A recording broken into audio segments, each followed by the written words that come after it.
ہندوستان کی علیحدگی پسند تحریکیں جمہوریہ ہند علیحدگی پسند تحریکیں ان لوگوں کے گروہ ہیں جو ایک نیا ملک شروع کرنا چاہتے ہیں جو ایک بڑے موجودہ ملک سے الگ ہو۔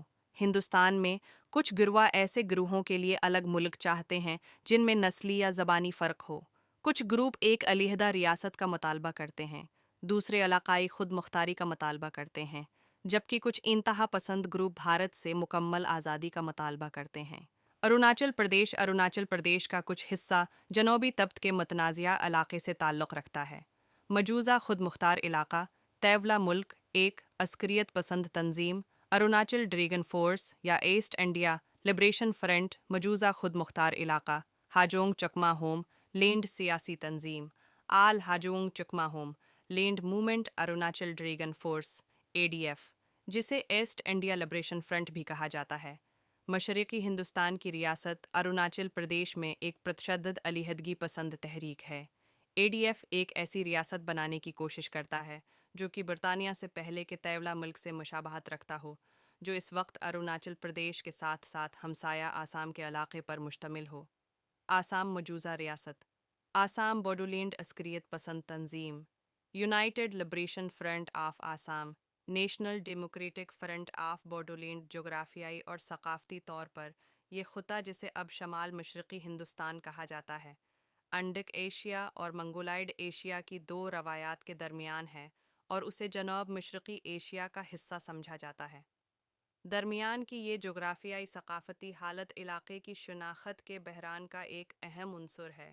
موجودہ دور کی زیر زمین تنظیموں کے رہنما آزادی کے لیے جدوجہد جاری رکھے ہوئے ہیں، کیونکہ شمال مشرق کا ہندوستان کے ساتھ سیاسی انضمام اس کے عوام کی منظوری کے بغیر عمل میں لایا گیا تھا۔ شمال مشرقی ہندوستان کے لوگ جو ثقافتی طور پر منگولائڈ ہیں، ہندوستانی ثقافت کے ذریعہ دیے گئے ذات پات پر مبنی سماجی نظام کو قبول کرنے سے انکار کرتے ہیں۔ آزادی کے لیے اسی طرح کی جدوجہد دیگر شمال مشرقی سب ڈویژنوں یا بہن علاقوں جیسے آسام، منی پور، میزورم، میگھالیہ اور ناگالینڈ میں بھی جاری ہے۔ بنگلہ دیش اور بھوٹان کے ساتھ غیر محفوظ سرحدوں کی وجہ سے آسام کئی سالوں سے عسکریت پسندی کا گڑھ رہا ہے۔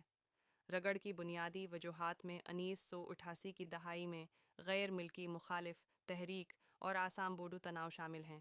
آسام میں شورش کی صورتحال کو انتہائی فعال قرار دیا گیا ہے۔ بنگلہ دیش کی حکومت نے یویلفا کے سینئر رہنماؤں کو گرفتار کر کے حوالے کر دیا ہے یا United liberation front of Assam کی تشکیل اپریل 1969 میں مسلح جدوجہد کے ذریعے آسام کی ایک خود مختار ریاست کے قیام کے لیے کی گئی تھی۔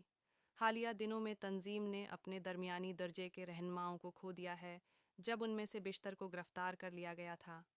National democratic front of Bodoland 1999 میں بوڈو سیکورٹی فورس کے طور پر قائم ہوا کیا گیا تھا، جس کا مقصد ایک خود مختار علاقہ بوڈولینڈ قائم کرنا ہے۔ میگھالیہ میں مسائل قبائلیوں اور غیر قبائلی آباد کاروں کے درمیان تقسیم، شناخت کے مسائل اور بڑھتی ہوئی بدعنوانی کے علاوہ مقامی قبائلیوں کے اقلیتی ہونے کے خوف سے پیدا ہوتے ہیں۔ سرگرمی کی حیثیت کو فعال کے طور پر درجہ بندی کیا گیا ہے۔ ناگالینڈ مجوزہ ریاست ناگالیم یا عوامی جمہوریہ ناگالینڈ جلاوطن حکومت عوامی جمہوریہ ناگالینڈ کی حکومت عسکریت پسند تنظیم national socialist council of Nagaland Nagaland کو 1973 میں ہندوستانی یونین کی 16ویں ریاست کے طور پر بنایا گیا تھا، جس سے پہلے یہ آسام کا ایک ضلع تھا۔